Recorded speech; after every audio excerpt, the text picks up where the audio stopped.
Today really is North Korean leader Kim Jong Un arriving in Russia. He in fact is all set to meet President Vladimir Putin. Not many details are available at the moment, but this is a fascinating story that we will get you all the details of in just a moment. But before that, let's quickly listen in to what Vladimir Putin has said ahead of that much anticipated summit.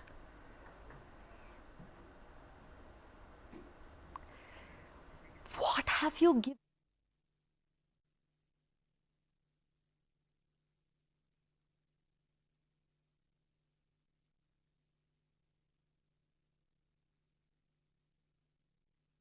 До сих пор. Вот они уже давно, англичане поставляют эти снаряды.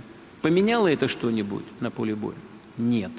Вот они собираются F-16 поставлять. Поменяет это? Нет. Это просто затягивает конфликт.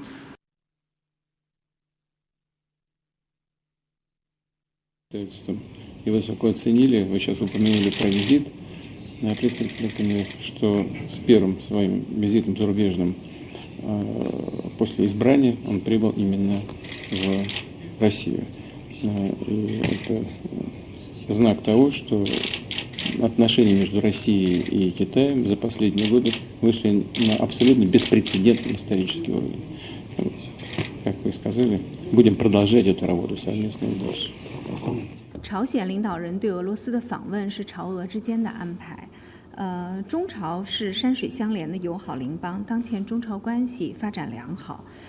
我们两国双方正在贯彻落实两国领导人达成的重要共识，深化两国的各领域交流合作，推动两国关系不断取得更大的发展。 In terms of what our reaction will be to it, so we're going to monitor very closely the outcome of this meeting. I will remind both countries that any transfer of arms from North Korea to Russia would be in violation of multiple United Nations Security Council resolutions. And we, of course, have aggressively enforced our sanctions against entities that fund Russia's war effort, and we will continue to enforce those sanctions and will not hesitate to impose new sanctions if appropriate. It is hard to recall the last time Kim Jong Un left his country to travel abroad. It's not for nothing that North Korea is described as a hermit kingdom, cut off from the rest of the world for all practical purposes. Therefore, when the North Korean leader decides to travel to Russia to hold talks with President Vladimir Putin, needless to say, he makes global headlines and evokes the curiosity of not just North Korea watchers, but even ordinary folk. Kim Jong Un is in Russia as we speak. He traveled from Pyongyang on his private luxury armored train for a summit with President Putin, possibly in Vladivostok, though the location hasn't been revealed yet.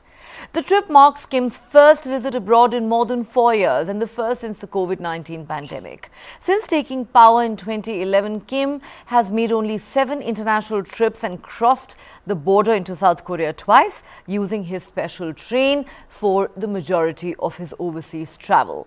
He spent 20 hours traveling close to 1,200 kilometers on the slow-moving train in accordance with the long-standing tradition followed by North Korean leaders.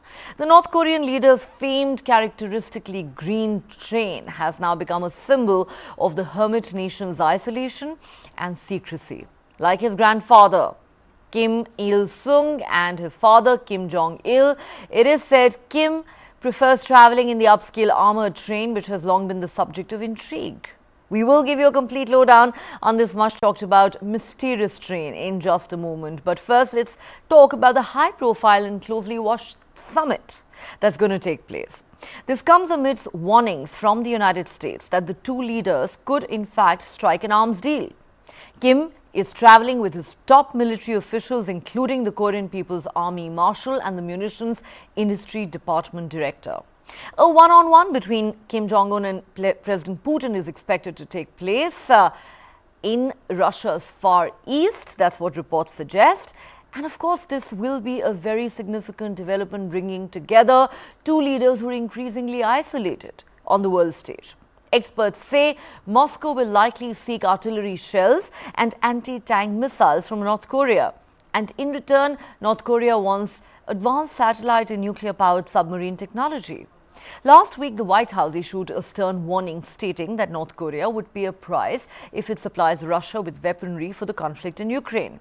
A Korean state news agency released images showing Kim being given a warm send-off, complete with a red carpet and honor guard at the Pyongyang station. In July this year, Moscow had sent its defense minister, Sergei Shoigu, to Pyongyang, and he has recently mooted the idea of joint naval drills with Russia. Kim has been steadfast in his support for Moscow's Ukraine invasion, including supplying rockets and missiles, according to the United States. Both Moscow and Pyongyang have denied that North Korea has or will supply arms to Russia, which has in fact eaten into its vast stockpiles of munitions since the Ukraine war began in February 2022. Russia desperately requires fresh supplies of ammunition and shells after more than 18 months of war in Ukraine has left its military battered, while North Korea, which has faced years of internal sanctions over its nuclear weapons program, is short of everything from hard cash to food to missile technology. The meeting could lead to Pyongyang getting its hands on the sort of weapons 2 decades worth of United Nations sanctions have barred it from accessing, especially for its nuclear-capable ballistic missile program. The US government says arms negotiations between Russia and North Korea are actively advancing, and further talks could take place as part of Russia's efforts to find new suppliers for weapons to use in its war against Ukraine. The South Korean Defense Ministry too has said it is closely monitoring whether North Korea and Russia will proceed with negotiations on an arms deal and technology transfer. As we said, no details of the meeting are available yet. The Kremlin has said at this point we are not saying this will happen in the Far East, but a meeting between the two leaders will happen in the next few days. That's all they're willing to say. The spokesperson added, bilateral relations between the two nations will be a priority of the meeting, which will be a full-blown visit with talks between the two delegations. He also said the talks will also touch upon sensitive areas, and a formal dinner is planned in honor of Kim's arrival. Now, Russia's Far East region is a massive swath of territory that shares land borders with China, North Korea and Mongolia. Putin was in Vladivostok, at least today, for the Eastern Economic Forum, where he gave an address touting Russia's trade opportunities with countries in the Asia-Pacific. Putin also met with China's vice premier on the sidelines of the forum and said ties between the two countries had reached an unprecedented historical level. Kim's arrival in Russia marks a rare foreign trip for the leader of one of the world's most isolated nations. He last visited Russia in April 2019 on a trip to Vladivostok, where he met Putin for the first time amid the ongoing and unresolved crisis over North Korea's nuclear program and failed dialogue between Pyongyang and Washington. On Monday, the White House urged North Korea to not provide or sell arms to Russia. North Korea is already under United Nations and US sanctions imposed over Pyongyang's weapons program. Despite the UN sanctions, Kim has been developing his ballistic missile program at breakneck pace for the past 2 years, during which he has tested dozens of missiles, including intercontinental ballistic missiles, which in theory could deliver a nuclear warhead over the US mainland. So what can we expect from the much talked about Kim-Putin meeting? Let's dissect this with our guest. Joining me on the show tonight is Ambassador Ashok Sajanhar, former Indian diplomat, and as always, we're joined by Ramakrishnan Sridharan, consulting editor with News9. He joins us live from Washington, D.C. Gentlemen, welcome to Global Lens. Ambassador Sajanhar, let me start with you. While hardly any details are available at the moment, what we do know is that Kim Jong Un has arrived in Russia by that famous train of his, and that meeting will take place between him and President Putin. That is something that has been confirmed by the Kremlin. The whole world is watching this meeting with great interest. What do you think is likely to come out of it? Because there is strong speculation that the two leaders are set to strike an arms deal, something that the White House is repeatedly warning them against. Yeah, thank you very much, Neha. And, the information that you have shared just now, from that it appears quite clear that if Mr. Putin is in Vladivostok, and it has taken Kim Jong Un also 2 days from Sunday till today to come from North Korea, Pyongyang to Vladivostok. So possibly the meeting will take place there. I think one can only speculate. And as you mentioned, there is the Eastern Economic Forum that is being organized. It's always organized in August, September every year. It's an annual feature. It's an annual event. So possibly he might also be participating in that meeting. You would recall that, a few years ago, I think it was in 2018 or 19, even Prime Minister Modi was invited as the chief guest. And at that time, there was also, I remember, the Malaysian Prime Minister Mahathir Mohamad, who was at that time the Prime Minister. He'd come. So, what I can understand is that the St. Petersburg International Economic Forum and the Eastern Economic Forum in Vladivostok, these are annual features or in Russia, and they do take place every year.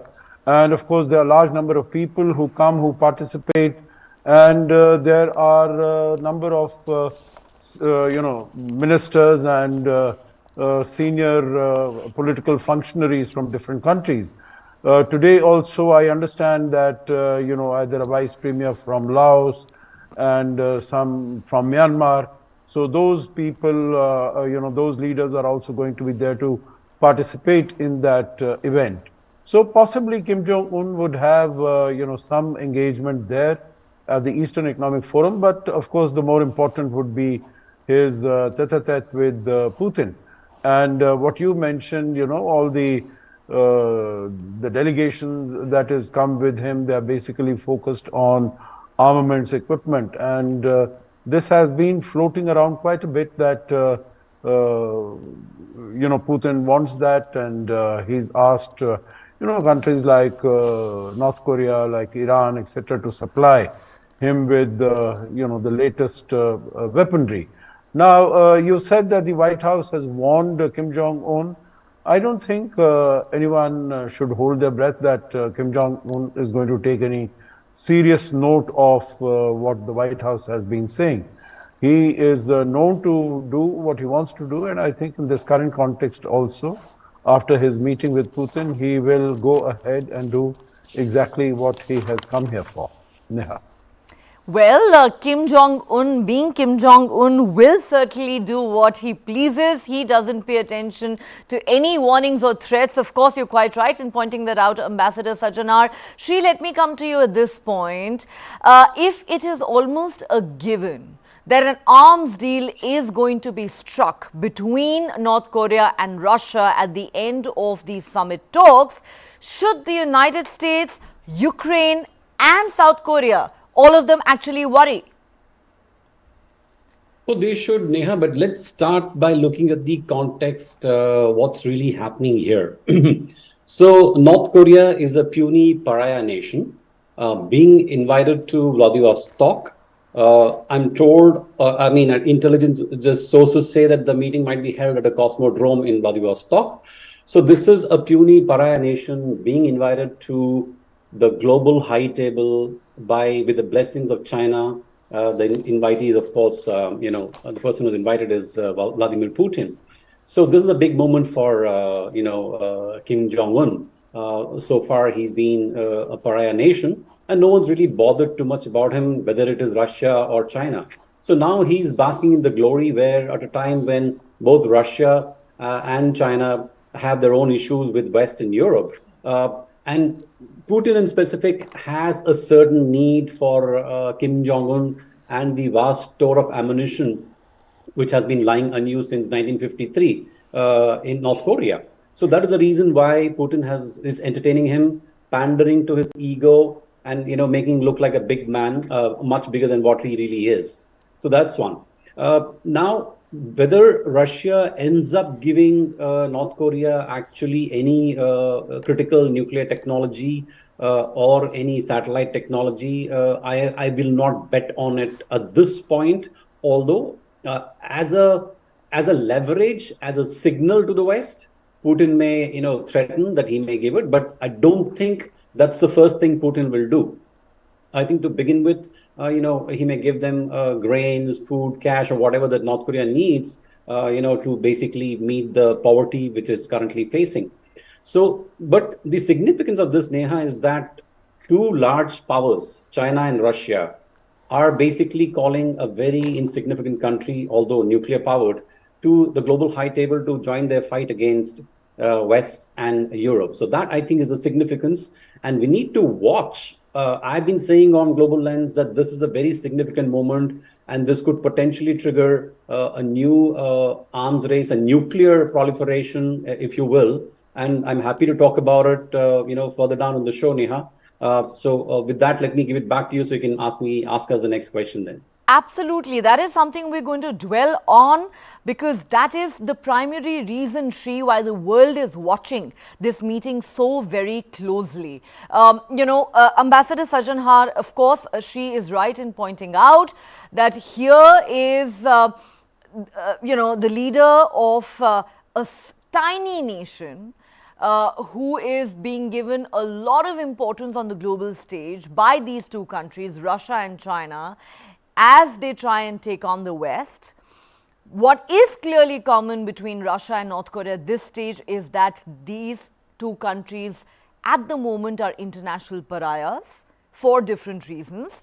But to focus for a moment on what the likely outcome of this meeting could be. Now, as I pointed out earlier, there are many observers who've suggested that Moscow will likely seek artillery shells and anti-tank missiles from North Korea during these talks, and in return, North Korea wants advanced satellite and nuclear-powered submarine technology.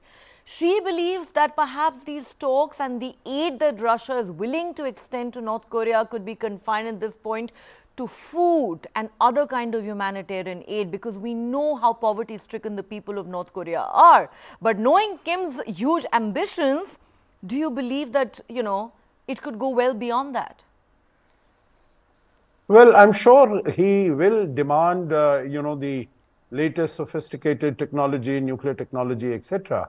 But, otherwise, if Putin agrees to that or succumbs to his pressure, that means he is really, taking part in nuclear weapons proliferation. And I don't think that at this particular stage he would like to do that, meaning if Putin really had his back to the wall on some occasion, he might sort of, just decide to do something foolhardy, but not at the moment. But, that having been said, Neha, it might be, North Korea might be a small country, it might be a poor country, etc. But he really has, has made the United States dance around his little fingertip. You look at Donald Trump, the way he sort of, was reaching out to Kim Jong Un, how went all the way to Singapore to have a bilateral meet with him, because he has enormous nuisance value. He has Absolutely. enormous mischief value. He's been testing all this nuclear weapons, and he's been testing ballistic missiles, 13,000 kilometers range it can reach from Pyongyang to the American mainland. So, that has got the leadership in the United States and in the West worried in terms of the, the not only nuisance value, but in terms of the potential, threat and danger that he poses to countries, people very far away. And of course, he is coming in very handy as far as both Russia and China are concerned, because both of these countries are also, the relations with the West, with the United States, are possibly today the worst than they have ever been, so to say, over the last 50, 60 years. And so they will use every particular opportunity to get back at the West. And this is a very good example. This is a very good way of doing this.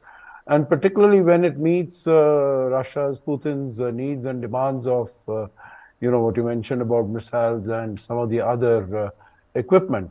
So I think everyone is working according to their needs. And of course, as far as Kim Jong Un is concerned, it gives him a global profile, so to say.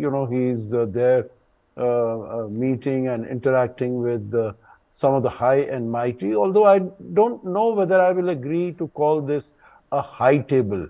It is just Putin, who also himself is cornered. He has his back to the wall. It's not like,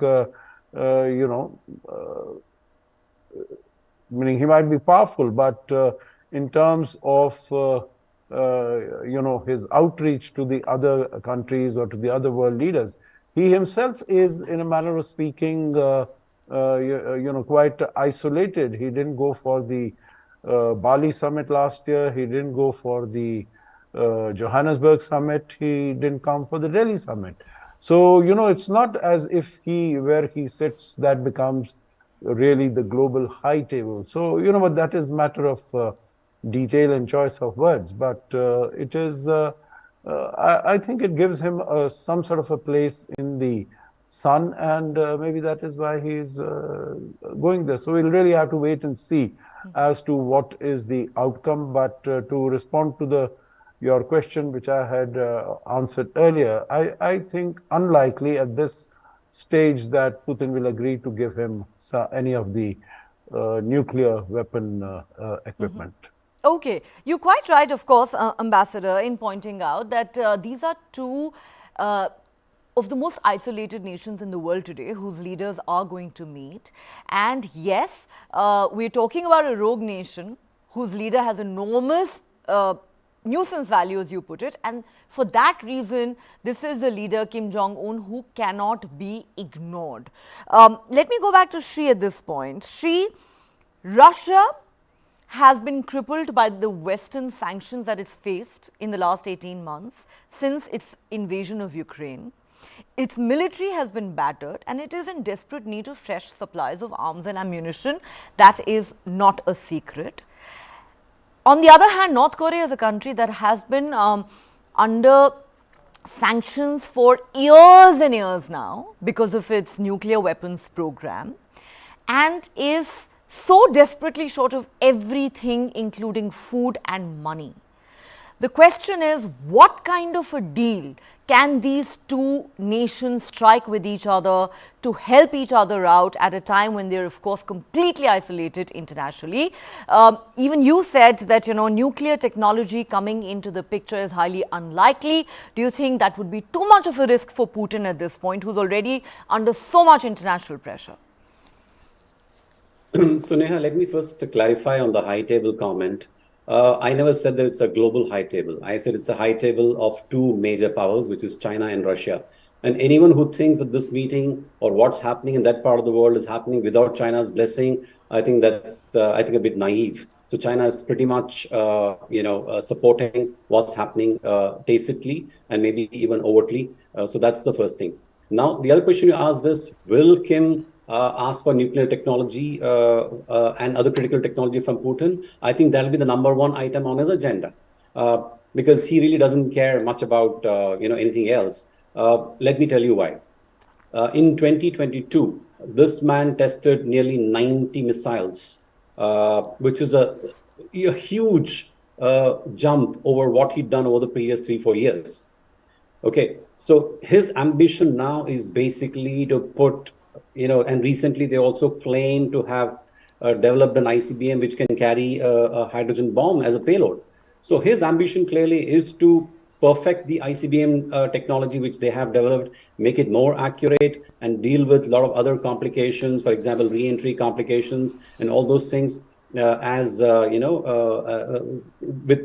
is in alignment with his own dreams of becoming a nuclear, power against the US in particular.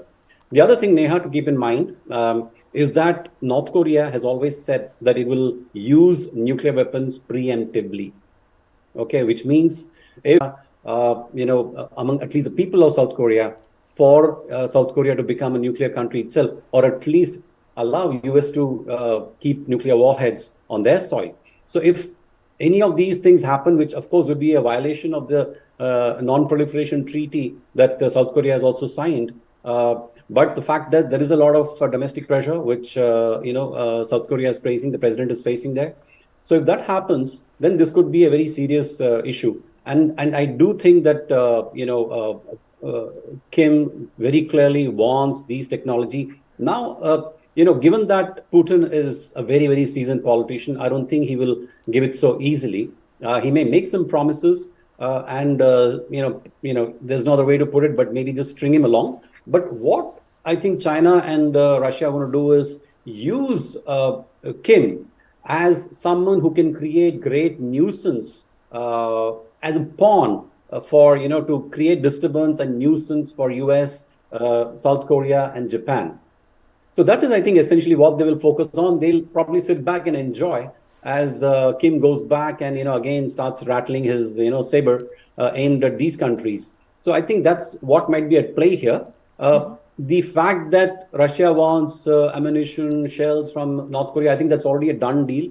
Because in July, when the Russian Defense Minister Sergei Shoigu went to, North Korea, Pyongyang, and then after that meeting, Kim went and visited the factories that make these ammunitions and told them to speed up production. So I think that deal has already been struck. So now I think, Kim is probably here to say, okay, I'm giving you what you want. What's in it for me, apart from the food and stuff that you're going to give? When are you going to give me the things I want, which is nuclear tech, more sophisticated technology? Absolutely. And that really is the million-dollar question. We know what Kim wants. He certainly wants nuclear technology. Given the size and scale of his ambition, the question is, can Putin really grant him his wish at this point in time?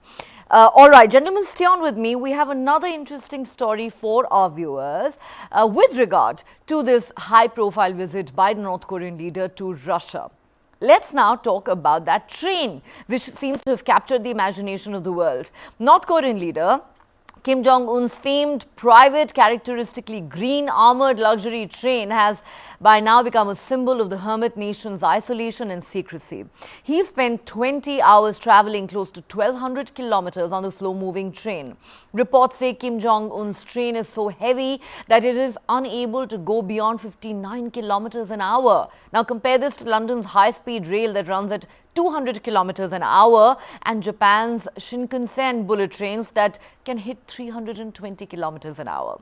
It is said for Kim Jong Un, it is tradition. Reportedly, his father Kim Jong-il and his grandfather Kim Il-sung were both afraid of flying. South Korean media has earlier claimed that the fear was possibly triggered when Kim Jong-il and Kim Il-sung witnessed the explosion of their jet during a test flight. While Kim Il-sung flew to the Soviet Union after that incident in 1986, it was the last time a North Korean leader publicly traveled abroad by air for more than 3 decades. Experts say compared to the country's aging fleet of planes, bulletproof trains are a far safer and more comfortable space for a larger entourage, security guards, food and amenities, and a place to discuss agendas ahead of meetings. It's also believed that Kim Jong Un was a frequent flyer during his boarding school days in Switzerland, but since taking office in 2011, he has only occasionally opted to fly, including to Singapore in 2018 for his first meeting with the then US President Donald Trump. Many believe his preference for traveling by train could be to follow his family's tradition and show respect to his elders. The mysterious dark green train, which has 90 carriages, also features tinted windows to obscure the identities of those on board. For Kim's travel to Russia, the train, reports say, was well stocked with fresh lobster and cases of French Bordeaux and Burgundy red wines. The train has conference rooms, audience chambers and bedrooms with satellite phones and flat-screen televisions installed for briefings. Kim's train, the same one that was used by his father and grandfather, has 21 bulletproof carriages with plush leather sofas and conference rooms. Kim Jong-un possibly believes that the armored train provides more security and luxury than a flight. Reports also suggest that 2 separate trains travel with the main entourage. The one in front handles security checks to ensure the railway tracks are safe, and the one behind carries bodyguards and support personnel. One of the most detailed accounts of travel aboard a North Korean leader's train came from a Russian official who recounted a trip across Russia's Far East with Kim Jong-il in a book called Orient Express. Polikovsky's book described a gourmet menu with a wide variety of food on offer. As for the security arrangements, around 100 security agents are sent ahead to stations to sweep them for potential threats, while the power is turned off at stations to prevent other trains from moving.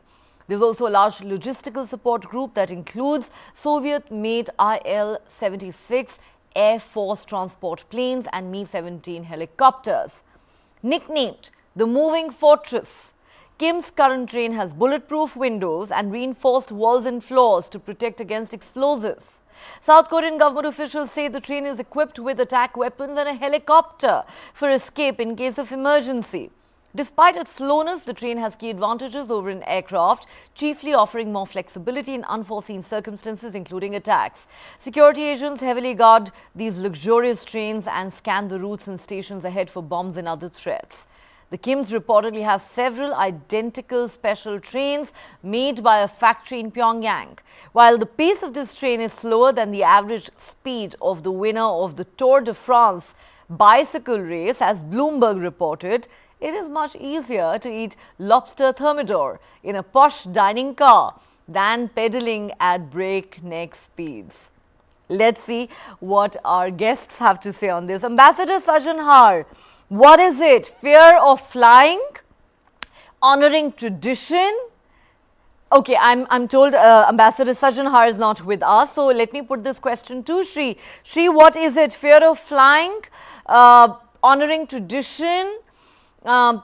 Or Kim just thinks that this is a much safer mode of transport compared to taking a flight, or is it just the ease of enjoying French wine and lobster? Which of the above is it? I think it's all of the above, Neha, because from the time he has been born, Kim Jong Un has not known poverty or even criticism or hard work the way that North Koreans are used to. Which is what makes him such an unpredictable element in the China-Russia mix, which is why he's a volatile mix in this equation. He's not a normal person. No one's ever pointed out his flaws to him. He's been made to believe that he's almost a god. He was born with extraordinary superhuman powers. And, that has molded his personality, no doubt. And, and if he has proved so difficult for even US to, manage, it's largely because of that, because you really can't predict what he may do. I honestly don't think it's beyond him to actually, point a ICBM at Japan or South Korea. He's quite capable of that. And in fact, last year when he fired one, it was almost very close to Japan. I mean, if it had been, aimed a little lower, it would have probably landed in Japan. So he's a volatile element in the China-Russia mix. So this is just a manifestation of that. So this is a window to the man he is, and which is why I think the world needs to deal with him far more cautiously. So far, sanctions have not worked largely because China has helped him evade those sanctions. China has, 90% of North Korea's trade is with China. So China has helped North Korea beat the sanctions. I think we need a newer tack now going forward with him to de-escalate the situation in that part of the world, Neha. Most certainly. Well, apart from the nuisance value that he carries, which we were referring to on the show earlier, I wonder if there is a more eccentric leader in the world today than Kim Jong Un. Stay on with us, Sri. We're coming back to you in just a moment. Let's move on to our next story, which is from China. Close on the heels of a string of mysterious and unexplained disappearances of high-ranking officials, including ministers in China, now the country's defense minister, Li Shangfu, seems to have gone missing. He has been conspicuously absent from public view for more than 2 weeks now, prompting widespread speculation regarding his whereabouts and political future in the Chinese leadership circles. This unexpected absence comes amidst recent changes in China's leadership landscape and ongoing investigations into corruption cases within the military. Defense ministry officials are being arrested on a large scale in China. This could be a part of President Xi Jinping's plan to suppress his opponents. Li Shangfu, who last made a public appearance during his keynote speech at the 3rd China-Africa Peace and Security Forum in Beijing on the 29th of August, has not been seen in public since that event. Recent leadership changes in China, including the demotion of key officials, have further fueled speculation about Shangfu's current status. President Xi Jinping has also taken proactive steps within the Chinese military, which have led to the removal of notable figures such as former Foreign Minister Qin Gang and military commanders Li Yuchao and Xu Zongbo. This is also widely seen as Xi's military consolidation amid ongoing geopolitical tensions. Just as Shangfu disappeared from the public eye, President Xi undertook an inspection of the military in the northeast part of the country and called for unity and stability in the military ranks. Now, the issue of the disappearance of top officials in China began soon after the US ambassador to Japan, Rahm Emanuel, pointed out on the social media the absence of 3 top officials. He said former Foreign Minister of China Qin Gang, former Rocket Force generals and Li Shangfu, the defense minister, had not been seen in public lately. Emanuel compared President Xi Jinping's cabinet reshuffles to, listen to this, Agatha Christie's novel "And Then There Were None," alluding to the disappearance of key officials. He wrote on X, and I quote, "President Xi's cabinet lineup is now resembling Agatha Christie's novel "And Then There Were None." First, Foreign Minister Qin Gang goes missing, then the Rocket Force commanders go missing, and now Defense Minister Li Shangfu hasn't been seen in public for 2 weeks. Who is going to win this unemployment race? China's youth or Xi's cabinet? Hashtag mystery in Beijing building. Let's go back to Xi at this point. Xi, is this beginning to resemble an Agatha Christie novel, as has been very eloquently put by the American ambassador to Japan, and then there was none? What is going on here? One minister after another is disappearing in China. So China has always been, as people say, a mystery wrapped in an enigma, Neha. So there are 2 things to remember about China. Corruption is rampant in the Communist Party and also at the governance level, but it is tolerated to a certain level. And corruption is used as a weapon only when the leadership is threatened. Okay, so in this case, Xi Jinping. We will remember, all of us will remember how Jack Ma disappeared for several months before he resurfaced, chastened. And so this is what happens to people who either are not falling in line or directly threatening Xi's grip over the party. They are disappeared. They are probably taken somewhere, told to behave, and then let go with a warning. So I'm not surprised at all. This is, these developments are happening.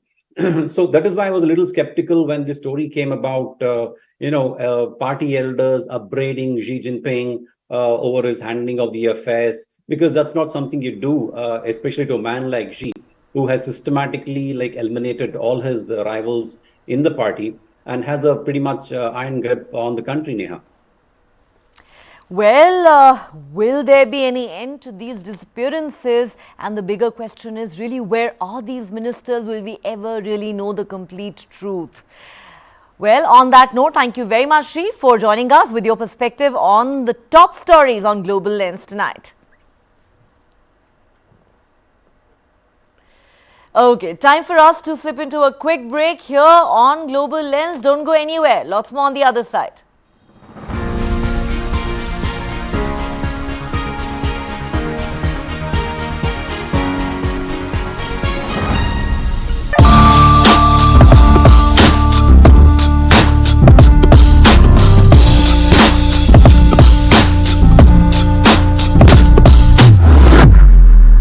Engineering कर रहे हैं, क्योंकि सभी लोग कर रहे हैं. Coaching is now starting from grade 3, 4, 5, 6. Kota जाने वाली बीच राह में आधे टेस्ट देके हैं सिलेक्शन की चाह में. ऑल इंडिया का बच्चा कोटा जाता है. This rat race is for rats, not for humans. So why should we even be a part of it? The rat race. This and more streaming on world's first news OTT, News9 Plus. Download now.